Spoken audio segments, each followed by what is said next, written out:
Hello and welcome to Alas, Mine and Hitchens. I am Sarah Vine. And I am Peter Hitchens. And on today's show, we shall be tackling the vexed question of bins. And trees. Don't put your tree in a bin. No, quite. Join us after the break.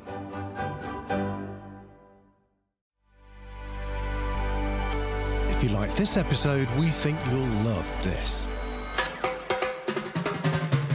My name is Hervania, one half of Welcome to Magaland, the podcast that dishes on everything in the first 90 days of the Trump administration. Last week, we discussed everything from Ukraine, Melania's role, Elon, tariffs, cringy Democrats, and of course, Trump versus the American media. We know it's hard to keep up with everything, but your best chance is with us. Listen to Magaland every Monday, Wednesday, and Friday, wherever you get your podcasts.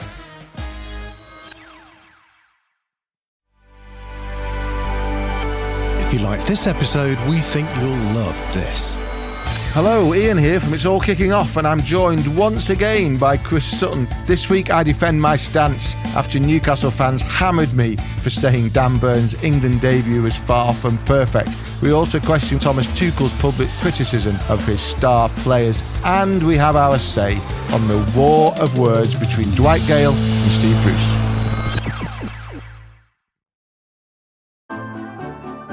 Welcome to Alas, Mine and Hitchens. I am Sarah Vine. And I am Peter Hitchens. And we're kicking off today with bins. There's a bit of a thing going on about bins, you may have noticed. Yeah, I have noticed about the bins. The whole of Birmingham is basically a big bin. I think this was disputed by people in Birmingham. Oh, do you know many people in Well, I Birmingham? hear things on the radio with people saying Are you on actually some sort of round Birmingham WhatsApp? where I live in Birmingham, it's not exactly covered in black plastic bags, and I haven't seen a rat. Oh, well, So I don't know who to believe. But maybe your friends live in a better part of I Birmingham. have in my life, particularly when I was an industrial correspondent in the 1970s and 1980s, been involved in a number of exaggerations of events. Okay. Well, there are lots of pictures of bins. Yeah, but of course. I mean, there are plenty But of how pictures. wide is the focus? It's Well, I always don't the know, but test of a that's- picture. It's like when people burn flags. If the focus is very narrow and you only see three people, there aren't very many people burning that flag. No, but the three is enough, really.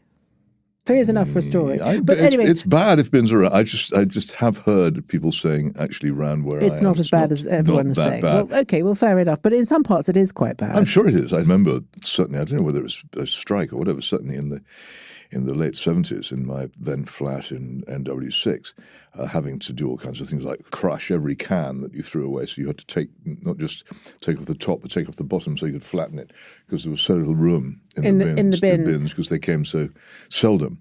I think it was a strike, and it's awful because it stinks whatever time of year it is, and it becomes very, very dispiriting to have it going on.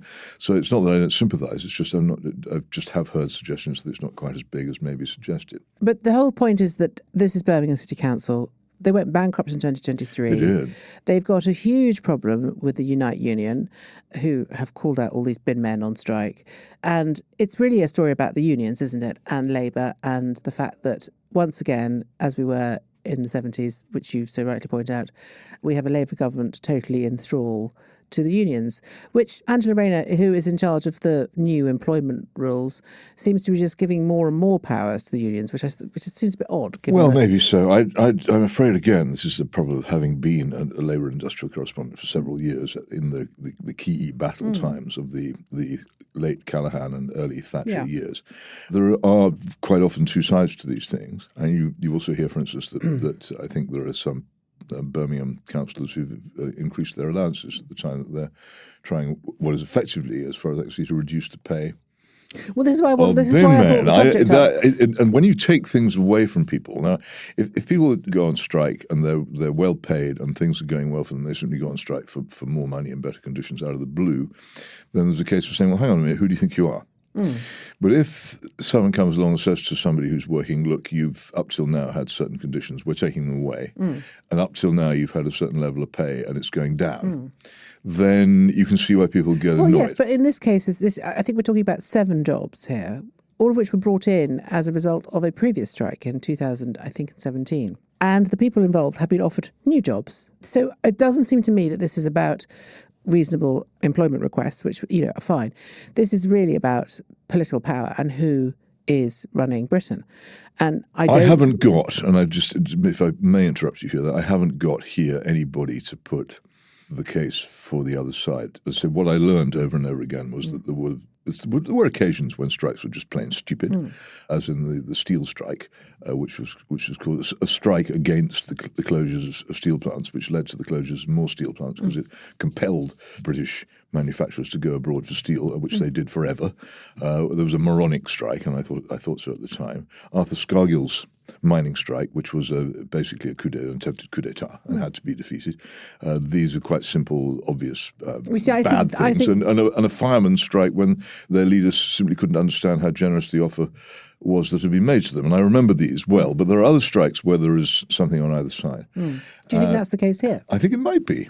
I think I've heard, but I said I don't have the stuff to hand. I've heard spokesmen for the union side making a case for saying that things are being taken away that previously existed by a council which is not necessarily being as tough on itself as it is on them.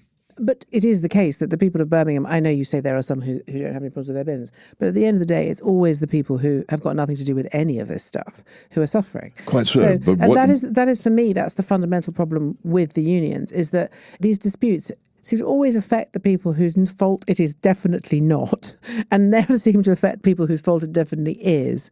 And it is just a form of basically blackmail. And at some point, of course, the government are going to have to give in, or the council are going to have to give in, because otherwise people are not going to get their bins collected. But I think there's something really fundamental here, which is that not collecting the bins feels like a kind of breakdown in society. I mean, this is being reported all over the world, and we look like a sort of two-bit third world country, which you might say we are. But you know, all politics is a red line, isn't it? All politics is a form of blackmail. And what happened to Donald Trump last week, quite rightly, was that he was scared out of his wits by the bond markets, which said we're not lending you money in future if you're going to behave like this, which caused even him to back down on what he was doing. Yeah. And actually, the exercise of power generally is a threat. And a lot of people exercise their threats very quietly. You never hear of street demonstrations by the builders of houses or developers, but they have immense power in that society, which they exercise in other ways. The society in which you're not free to withdraw your labour is not a free society. And I think that in this country, in fact, the freedom to withdraw your labour has been for a very, very long time. But not everybody does have the freedom to withdraw their labour. That's the key thing. Some people don't, but the limits are quite tight. Yeah. So, for instance, if you're in the police force, you can't do it. And that's absolutely right in my view. But the result of that has actually been that police paying conditions have always been rather good. I mean, the teachers are threatening to strike now. I mean, do you think teachers should be able to withdraw their labour? I think they should be able to. It doesn't mean that you should do so. And the nurses should be able to, but they shouldn't do it. But they do. That's because, in my view, they're very badly led. I thought you may remember, I had a conversation with the leader of the nurses' union then, she's gone now, on BBC Question Time, and it was clear that she preferred strike action. Yeah, so it was clear that she was doing anything else. But it was also clear that she couldn't get a lot of her members to do it, which is one of the reasons why it was such a flop. My problem here is I suffer from knowing quite a bit about industrial disputes and unions and how they this work. is one of the reasons I wanted to talk about it, because I'm interested to hear what you have to say. But I think about Angela Rayner, who is bringing in all of these new regulations for employees, which are going to make it harder for people to get jobs. Because if you're going to say to somebody who's just coming into your office, well, you've got full rights from day one, you're impossible to fire, if it turns out you're rubbish at your job or you don't turn up on time, we can't get rid of you. You can have all of these, she's making it very difficult for employers now. National insurance rise, all of this kind of stuff. And so, therefore, she's giving more power to the unions. I'm sorry, but none of this is affecting her. I mean, Angela Rayner is now living in a nice Grace and Favour flat in Admiralty Arch.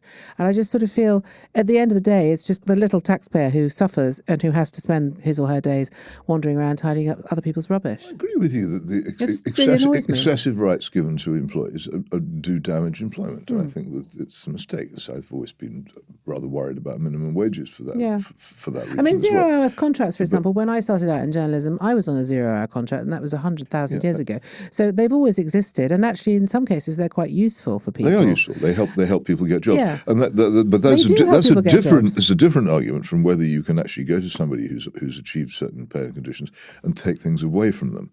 And it's always much harder to take things away from people than to do anything else in politics. I agree, but sometimes in life things do get taken away from you for good reasons, because at the end of the day, if a company has to close because they can't afford afford to pay the national insurance, then whose fault is that? That's true, but that's not necessarily always the case. Sometimes here is a point made to me once by a man called John Speller, who used to be the man of business for Frank Chappell, the most right-wing trade union leader this country ever had, a man who'd made his name fighting against communists in the electrical trade union. And I always remember John saying to me long, long ago, the point that conservatives have to grasp about trade unions is that in general, if we're all British, we all share the same fundamental interests of living in the same sort of society. But there will be times when the interests of the worker and of the employer will not coincide. In that case, you have to have trade unions to stand up for the interests of the worker, which are as important as anybody else's and which any fair-minded person must recognize. Now, there's a huge skill in dealing with this, and intelligent employers make very sure that they don't get themselves into these stupid fixes of having strikes, and generally they don't have them. Most industries, even when unions were strong, never had strikes. It was only when mismanagement that in many cases led to them. But the freedom to do it has to be defended, in my view. And the point that I also make about this is when the most inspiring thing that I ever saw in my life was the Polish Workers' Solidarity strike against the communist government in 1980. I was in Gdansk when that was going on. And you could not, in all conscience, support that whilst simultaneously saying, well, I'm against strikes in Britain. No, fair enough. But the thing is, there is a two-tier system because nobody in the private sector is allowed to have a union or join a union. And they don't go on strike, and because they can't, because they don't have the protection. So it's only ever public sector workers who do this. And so you end up with this situation where public sector workers are protected, their jobs are protected, their pensions are protected, and as we know, gold-plated. And people in the private sector just have to suck it up, whatever it is that their employer does to them. Well, that's true, but again, that's another issue, isn't it? Well, but it's part of the whole thing, because people in the private sector don't have the rights necessarily that people in the public sector have with the unions behind them. And the point is the unions, as you say, have a lot of power, and I think they abuse it. I have no problem with people having unions. I think you're completely right. It's a necessary thing because sometimes you do have to rein in employers. But the problem with our unions in this country is they abuse their power all of the time. And they do it. You see it, with the train unions. They always go on strike over the Easter weekend or the Christmas weekend or when it's most likely to hurt people. The teachers are the same. I've noticed the railway companies tend to go on strike over Christmas. Yeah, well, so it's nothing to do with the unions. The railways just shut down. Well, that's just incompetence. I'm a daily railway commuter, and I have to say I have much more trouble from the train operating companies. I'm with you on that. From Failcrack or whatever it's called, than I ever do from ASLEF. That's very funny. But do you see what I'm trying to say? Is it's not a level playing field. Not everybody. Private sector workers always have to pick up the slack when public sector workers go on their strikes. Now, I think you're right. I think there does have to be some form of employee protection. But it just doesn't seem to function. But again, this business about bullying. Again, I'm against people doing bad things and would try to stop them. But you talk about bullying. Currently, this country is being bullied half to death by property developers who want to bulldoze the entire country and cover it in hideous box homes. Or and fields they have immense power, and hardly power. anybody will resist them. And that power isn't demonstrated by having strikes over bins. It's actually achieved by the use of the immense financial power which they command. But they're still bullying, and I would think there's a lot more probably major purpose in attacking them than in saying, oh, unions terrible. Unions are part of, and have been really since the 1830s. They're part of the free pluralist society that we have, and we have to be careful to understand that sometimes their grievances are legitimate. I'm not in favour of. I'm simply not in favour of saying unions are always right, but I'm equally not in favour of saying that they're always wrong and their demands must always be resisted. But don't you see they have Sometimes a responsibility they are right. to behave responsibly? They're not. I mean, they are not. What's she called? Miss Graham, can't remember her first name, who runs Unite. She's not behaving responsibly. She is leveraging as much power as she can against a government that's tying itself in knots. Because of course this government came to power with all sorts of promises. Angela Rayner is an ex-union rep herself. She understands how this works. Yes, but unions in general, they're quite different from the bodies that I used to deal with, which were generally very masculine groups of men, representing men working in huge, heavy, quite often dangerous, hard-working industries. nowadays the trade unions are basically public sector lobbies. Yes. And it's actually quite rare for them to embark on a strike Well, this is what longer I'm than saying. 24 hours. And therefore, when they do, you need to examine it. I'm against the public sector lobby. I think the public sector in this country is far too big. I think we pay far too much tax for things which don't actually do us very much good. In all that, I'm with you. But when it comes to a bloke emptying bins off the back of a lorry, I tend to think I'm really not in a very good position to have a go at him. If he's upset enough to go on strike, I have to at least examine his case. But I don't know that he is upset enough to go on strike. I think he's been told to go on strike by somebody who's basically playing political games with the government. Maybe, but I would just like to say that I do think I think most bin men probably don't get paid enough. I think they should probably be paid more because it's a very difficult and quite unpleasant job.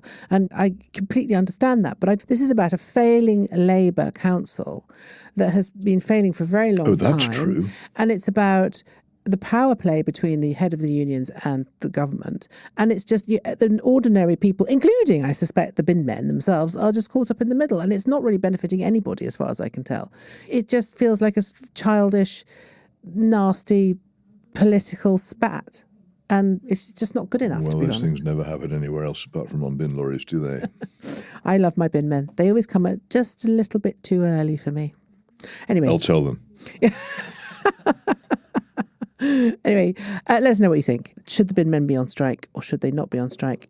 And is it political or is it real? This is a last fine, Hitchens. I just want to say that our esteemed legal team has come back to say that there are some unions in the private sector, so I was wrong and I apologise. Oh, there are, but you were quite right to say that they aren't as prominent in the private sector as they are in the public. They used to be, they're not now. Yeah. Anyway, when we come back, the big question, why is it so damned easy to cut down trees? I think I might agree on you with this one a lot. Okay, anyway, well, that's okay, I think. If you like this episode, we think you'll love this. My name is Hervania, one half of Welcome to Magaland, the podcast that dishes on everything in the first 90 days of the Trump administration.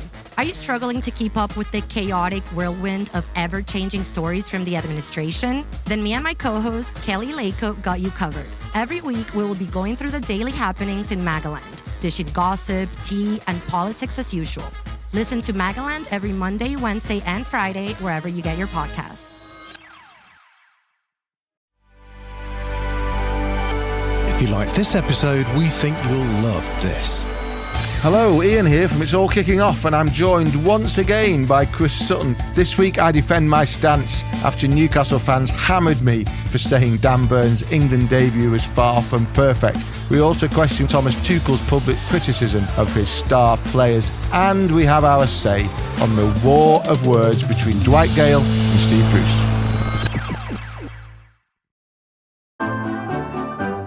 So here it comes again. A beautiful ancient oak tree has been cut down by a chain of restaurants on the grounds of health and safety. And everybody is very distressed about it, but there's nothing you can do about it. It takes 500 years to grow a tree like that. And with the best will in the world, none of us has 500 years in which to do it. And this is why I get so exercised. Whenever I hear in my own neighborhood or anywhere in my own town that whine of chainsaws, I tend to hurry to the scene to see if there's anything I can do to stop it. Why is it that there's so much enthusiasm for cutting down trees in this country? Kingsley Amis, I think in Jake's Thing, recalls a bus journey coming down through London in which the only really active people he sees as he comes down from Hampstead through Camden Town and everywhere else, are council workers cutting down trees. And they're really vigorous about it. They're putting their back into it. It's something they're keen on. Whereas the fixing of potholes or the fixing of broken streetlights takes about 20 years. The cutting down of a tree, once that's decided on, down it comes, and it's irreversible. And that's what makes me cross. It's irreversible, and there's no real mechanism for stopping it. There are things called tree protection orders.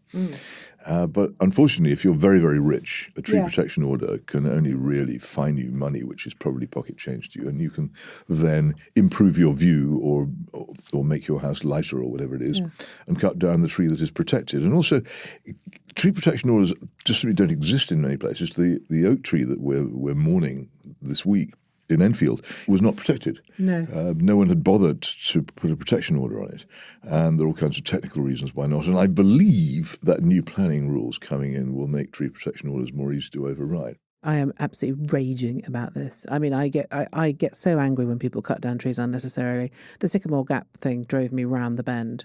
And I completely agree with you. An oak tree is a 500-year-old living, breathing creature, and it should not just be chopped down to make way for a Toby Carvery of all bloody things. But if it had been done by some tasteful Michelin-starred restaurant, it wouldn't be any better, would it? Still, no, but they might have at least made it into a nice table. Still be a ruined tree and the loss and the sky suddenly bare where previously it had been full of leaves the and tree birds. protection order thing is quite interesting because I used to live in a house which had a big London plane in the back garden. Well, in fact, one of the reasons I bought it was because it had a gigantic London plane in the back garden. And everyone said, you're mad to buy this house. It's got a London plane in the back garden. And I kept saying, but isn't that fantastic? I've got a tree that's as tall as my house and I can see all the things at the top. One of my favourite books as a child was Enid Blyton's The Faraway Tree.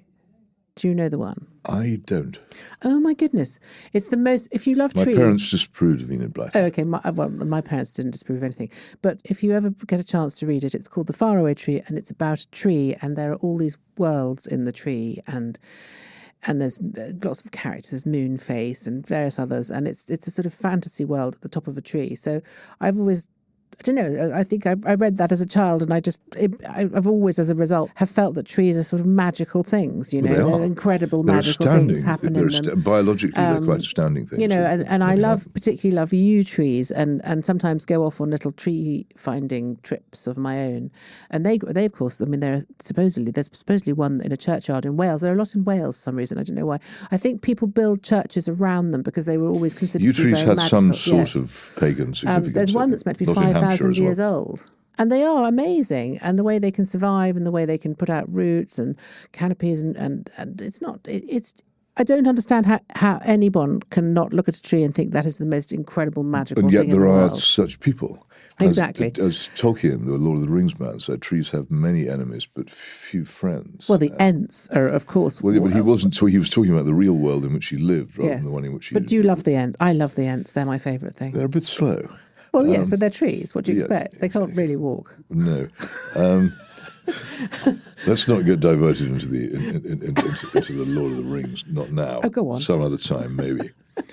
But yes, I think... there are a lot of people who don't like trees and who see them as the people who amazingly, people who buy houses and then say, well, you know, I'm rather afraid of the root of this tree, or my house is too dark, so then cut it down. They, to me, are like those people who flee the city for the alleged peace of the countryside, buy a house next to a church, and then start complaining about the bells. Look, if you don't like it, don't live there. No, quite. But there are an awful lot of people who don't really like sometimes trees. trees And people are very bad at planting trees. They are very bad at planting. And people are bad at it, and councils are bad at it. They don't water them when they should No. do. They plant the wrong trees. Yeah. They don't. And in any case, it takes so long for a tree to even begin to look like a tree after being planted. Few people have the patience to go, and you won't see. Fascinatingly for me, I remember going back to my old university, which had been founded in the late 60s, going back 40 years later, and all the tiny little saplings that had then been dotted around the paths had become trees. And the transformation was extraordinary. 40 years is about as long as it takes for it to begin, but can then go along for another couple of hundred. But then again, of course, it is true, and I have to concede this for reasons you'll now understand, that sometimes trees do have to come down. Well, if they're dead. Well, no. Here's the thing. A few weeks ago, in my suburb, I noticed that death warrants had been pinned up on some trees, which I've loved really. Horse chestnuts, very tall, probably 70 or 80 years old. A very good conker crop every autumn, and they had signs on them saying these trees are going to go. And so I made a fuss. And I recruited neighbours and various others. And eventually the tree people invited all the people who were worried about it to come to a viewing of the trees. And they explained what it was that was on their minds. And they produced these two devices. One, this special hammer, which if you whack a tree with it and it's hollow or rotten, the tree will give out a sound, making it clear that it is. And if you whack a sound tree, it won't do it. And also this strange machine out of Star Wars, which pokes a needle into the tree and discovers the rotten bits. And they established to me pretty much beyond doubt that tree had to come down. Because it was rotten. And it was rotten. It was on a corner, and if it fell, then who knows what terrible things would happen. But what seemed to me to be quite likely, looking at the marks of the roadworks in the street, was that the tree had been fine until quite recently, and that probably its roots had been damaged by somebody digging up a trench for cables or pipes. Oh, right. There's an awful lot of that goes on, Yeah. and the developers do it, and so we inadvertently killed the tree. If you live in an area with lovely trees, and someone comes along and starts drilling and digging, keep an eye on what they're doing, and if you see them getting near tree roots, then you call the council and say, "Come and stop this," because they can. They have powers to do it, but you have to be incredibly vigilant. And that's something I learned. I learned, first of all, the tree people were quite nice. And secondly, that this is actually by far the biggest danger. These trenches are dug, the roots are destroyed. 2 or 3 years later, the tree begins to show serious signs of damage and has to be cut down. And so we blame the wrong people. I mean, tree surgery is quite a skill. What is your Well, favourite? it is and it isn't. I mean, you could. What qualifications do you need to be a tree surgeon? Quite a few, actually. None. No, you have No, to there do a isn't. course. You can set yourself as a tree surgeon with no qualifications at all. I think, I did once look Certainly into not it. like being a I surgeon. think you do have... No, it's not like being a real I've surgeon, checked it. obviously. But you do have to do a course, and you also need a licence for a chainsaw. What's your favourite tree? My favourite tree. What do you mean as Like an actual tree? Yes. Yeah. I mean, if you could have any tree in your garden, what would it be? Oh no, but no. There's a beautiful wood near Oxford, which I won't name in case people discover it, which is full of the most tremendous beech trees, and in large numbers. They're so potent and extraordinary and in normal times silent, but it's on the top of a hill. When the wind blows, there's this soft thunder that comes out of them, which is quite extraordinary. So I'm very fond. But any tree really, except for Leylandii and those Forestry Commission trees on parade, which frankly you can chew them up and make them into newsprint any time you like. For me, but there are even pine trees that are beautiful, but they're not there. Well, they're mostly in Tuscany. Now, I love a magnolia, I have to say. They can be, but they're not. They don't. I like the wood they're on never going to get very high. No, but they're very beautiful. I do like a tree, and they're very beautiful small Black poplars trees. are lovely if too. you want a small garden tree, I think a magnolia is probably always a very good bet, because they are beautiful for about 2 weeks every year, and then the rest of the time they're quite well behaved. But no, I think a yew is probably my ultimate. I mean, I will travel to see a yew, I have to be honest. Well, it's probably part of your pagan characters. Do you want to dance around it? Yes, but not naked. Have you ever seen? Have you ever been to Bodnant in North Wales? It's worth it. That's definitely worth a detour. That's a beautiful garden which is full of trees, and there are several ancient trees there, and it's right up on the north coast. And it's beautiful. Absolutely, I mean, the landscape there is stunning. But they have this incredible collection. What you really need is just lots of trees everywhere. Yes, absolutely. And that's what we don't now. Should we start a campaign for more trees? Well, it's all very well, but as I say, unless they're planted properly. King Charles, plants a lot of trees in his life. Well, he's a big tree fan, isn't he? Yes, he is. Yeah. If you like a tree, you're generally a good egg. Yes. Except in the case of Jerry Adams, the leader of Sinn Féin. Was he particularly He's a tree hugger. Is he a tree hugger? And I don't like him. Oh, okay, fine. I just thought I'd mention there was an exception. He's a self-proclaimed tree hugger. Well, I'm interested in knowing why Peter wasn't allowed to read Enid Blyton. Oh, a lot of middle-class parents in my childhood disapproved very strongly of Enid Blyton. Really? Oh, yes. Why? I think they thought she was a bit crude, I think. And also there was some, mine wouldn't have been among this lot, I think. There was some who thought that she was a bit bigoted. Oh. It wasn't very well concealed. Others who just didn't like it and thought it was quite low grade and preferred us to read others. But we weren't really encouraged to read Enid Blyton at all, other than my brother. I think I learned to read reading Enid Blyton. Yeah, well, I learned to read reading the Tiger Tear Manual of 1937. Which even then was very out of date. 1937. Well, it was a 1937 copy. I tracked it down. It's mainly consists of strip cartoons, and I remember learning to read. I remember the first words I read were hilariously enough, "They meant well," and it was a little strip cartoon. And I always remembered that it was in a Tiger Tear Manual. I found in a second-hand bookshop in Liverpool a selection of Tiger Tear Manuals and leafed enthusiastically through to see if I could find this original thing. And there it was. And it was the 1937. And did you buy it? No. Oh. Well, it was very expensive, actually. For I'm sure it was. Tiger Tim Annual. There's not all that much in a Tiger Tim Annual to actually... I always remember reading Enid Blyton and mispronouncing certain words. Like for years, I thought that the word crikey was actually pronounced cricky. Well, mispronouncing things is a sign of a reader. Abraham Lincoln, until he was quite well on in years, thought the word sword was pronounced sword. Well, I mean, that's perfectly reasonable. Exactly. That's how Because it's if you've written. never heard it, and I used to think that fatigue was pronounced fatigue for a very long time. Fatigue. Well, it is. That's Why should brilliant. it be pronounced fatigue? I didn't And know the other one French was, when I first came the across other it. one was aisle, which is ales. I mean, And yacht was always a tough one for me as well. Yacht? yacht. What's that? No, but learning to read and actually picking up the sound of words are two different things. Definitely. And you can definitely know an awful lot of words in your head that you've never heard.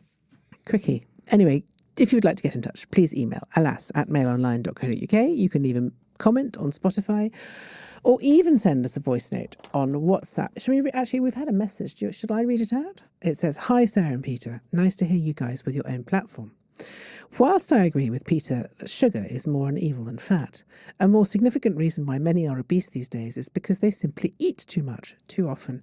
People have been programmed to eat to a timetable, then snack in between rather than eating to hunger. I've never really been overweight, but a couple of years ago, approaching my 40s, I got into the habit of reducing my eating window, intermittent fasting as some call it. The key is eating wholesome food when one does eat. Oh, and I like the way Peter signed off. I was Peter and I shall be Peter for the foreseeable future. He used to slightly bug me when travelling around Australia, checking into hostels. I'd almost always be asked, what was your name? I'd always reply in a similar fashion to Peter, a mild pedant, perhaps. God forbid. Keep up the good words. Australians From Brendan Corrigan. Funny, Australians have developed this weird habit of saying no worries when they offer to do something for you and you say, actually, no, thank you. And they say, no worries. You say, why should there be any worries? I'm just asking, I'm just saying I don't want that. So you check into a hotel and say, would you like spa membership? No, thank you. No worries. What? Who's not worrying? It's a ridiculous thing to say. Anyway, Brendan Corrigan would like everyone to know that he's not a Guardian reader. Oh, well, that's okay. We don't all have to be Guardian readers, I think. So please, could you send us more messages? We like your messages. You can leave a voice note if you want to on WhatsApp 07796 657 512 and start your message with the word alas. Thank you very much for listening. I've been Sarah Vine. And I have been, and continue to be, and hope to continue to be, Peter Hitchens. Thank you.